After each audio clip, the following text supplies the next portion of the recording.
Good day mga pare. Ngayon araw ng Huwebes, February 1. Yan.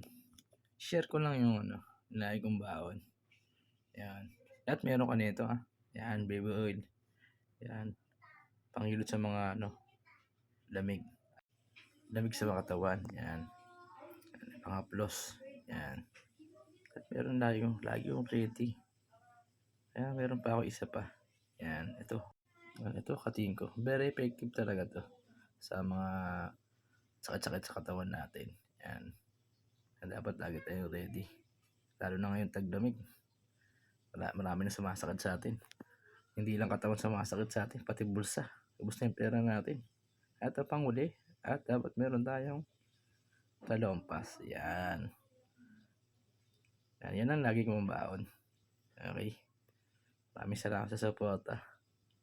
Ingat ang lahat. God bless po. Thank you.